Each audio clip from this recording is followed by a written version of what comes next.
नमस्कार, आपसे मेरा नाम है अशोक यादव, एडवोकेट, और मैं आप सभी के लिए लीगल एडवाइस वीडियोस अपलोड करता हूं, जो कि आप सब लोग लाइक करते हैं, पसंद करते हैं, शेयर करते हैं और सब्सक्राइब भी करते हैं। अब तक नहीं किया है तुरंत करिएगा और दूसरे लोगों तक भी इस जानकारी को जरूर शेयर करिएगा। देखिए, साइबर सेल में कंप्लेंट करने के लिए बहुत लोग बोलते हैं जिनके साथ में वीडियो कॉल स्कैम हो जाता है या फिर किसी प्रकार से उनका फोटो वीडियो वायरल वायरल करने की धमकी दी जाती है किसी व्यक्ति के द्वारा। तो वो व्यक्ति जो है समझ नहीं पाता है कि क्या करना है, किस तरीके से कंप्लेंट फाइल करनी है और करनी है या फिर नहीं करनी है। करने के बाद क्या दिक्कतें आएँगी? क्या हमें कोई पुलिस वगैरह कोई हमसे इन्वेस्टिगेट करेगी, हमसे पूछताछ करेगी? तो आज मैं आपको वो सब कुछ इस वीडियो के माध्यम से बताऊँगा, क्योंकि बहुत सारे लोग डर जाते हैं, वो कंप्लेंट करने से कतराते हैं, सोचते हैं कि कंप्लेंट नहीं करनी चाहिए। अगर कंप्लेंट करेंगे तो हो सकता है कि हमारी परेशानी दुगनी हो जाए। तो आज मैं आपको वो सब चीज़ें बताऊँगा कि किस तरीके से आप एक कंप्लेंट फाइल कर सकते हैं, और कर सकते हैं तो पुलिस जो है आपको किस तरीके से आपसे क्या-क्या पूछताछ करेगी। अगर नए हैं तुरंत सब्सक्राइब कर लें और दूसरे लोगों तक जरूर जानकारी को शेयर शेयर करें इस जानकारी को। देखिए, सबसे पहले, अगर आपके साथ में कोई भी वीडियो कॉल स्कैम, इसका मतलब है हनी ट्रैप। हनी ट्रैप का मतलब है कि कोई लड़की आपके लिए कोई ऐसा वीडियो दिखाती है जिस वीडियो को देखकर आप भी एक्साइटेड हो जाते हैं, और उस लड़की के द्वारा कुछ कहा जाता है आपसे कि आप जो है अपना वीडियो, अपना प्राइवेट पार्ट दिखाओ, अपना बॉडी पार्ट दिखाओ, तब जाकर हम आपको अपना बॉडी पार्ट दिखाएंगे। तो लड़के जो है वो लड़का लड़की को देखकर जो है अट्रैक्ट हो जाता है और वो ऐसी गलती कर देता है जो गलती उसको बाद में भारी पड़ जाती है। अब ऐसे में होता क्या है कि लड़का कहीं ना कहीं ये गलती तो कर बैठता है, लेकिन ये उसे नहीं जानकारी होती है कि सामने वाला उसका वीडियो भी बना रहा है।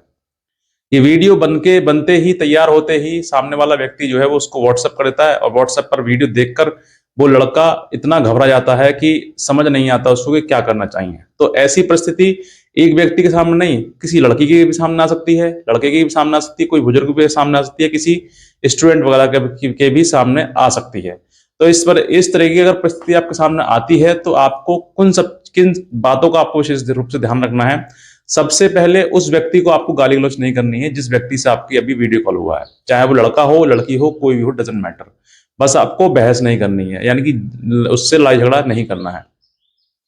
दूसरा, उसकी कंप्लेंट करवानी है। आप कंप्लेंट कैसे करवानी है वो भी बताता हूं आपके लिए। कंप्लेंट दो रास्ते हैं, एक तो ये है कि आप साइबर सेल के पोर्टल पर जाकर करवा सकते हैं कंप्लेंट, लेकिन विशेष रूप से ध्यान रखें यहाँ पर कि आप स्वयं ना करके किसी ऐसे व्यक्ति से कराएं जिसको साइबर क्राइम की, साइबर सेल की जानकारी हो, यानी कि कोई अधिवक्ता हो, कोई एडवोकेट हो जिसको कि पूर्णतः, क्योंकि जब आप ड्राफ्टिंग करता है, एक वकील ड्राफ्टिंग करता है तो ड्राफ्टिंग के बाद उसमें बहुत सारी कानूनी चीजें लिखी हुई होती हैं, जो जानकारी होती है पता होता है उसके लिए, उसको सब कुछ साइबर सेल के बारे में पता होता है, इसलिए वो अपनी ड्राफ्टिंग में, अपनी लैंग्वेज में वो सब चीजें जोड़ के चलता है।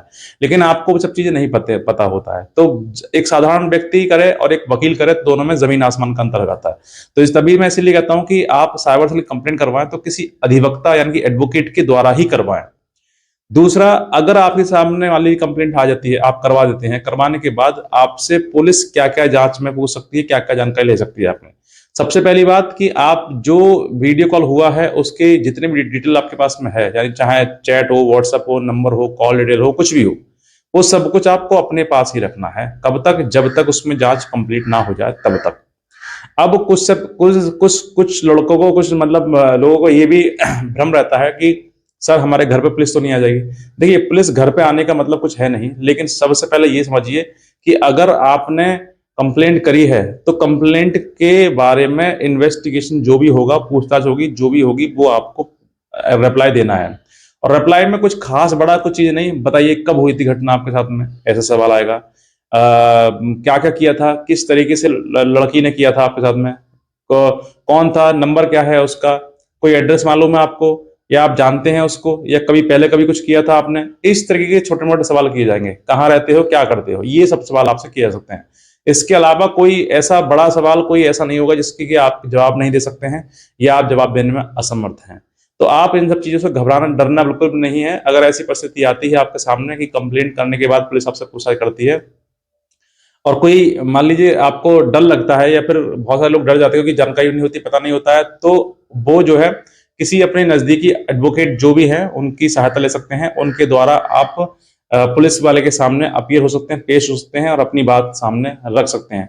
उसके बाद होगा क्या कि कंप्लेंट दर्ज हो गई है आपकी, अब उसके बाद एफआईआर दर्ज होगी इस पर लिखी जाएगी, और एफआईआर दर्ज होने के बाद उस व्यक्ति के विरुद्ध कार्रवाई होगी जिस व्यक्ति ने आपके खिलाफ इस तरह की षड्यंत्र रचते हुए ब्लैकमेलिंग यानी कि हनी ट्रैप किया है।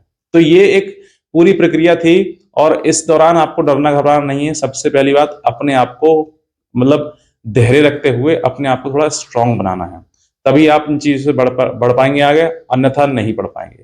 तो बस मैं इतना ही कहना चाहूंगा, अगर आप नए हैं तो सब्सक्राइब कर लें और दूसरे लोगों तक जरूर शेयर करें इस वीडियो के लिए। आज का वीडियो देखना आपसे बहुत धन्यवाद।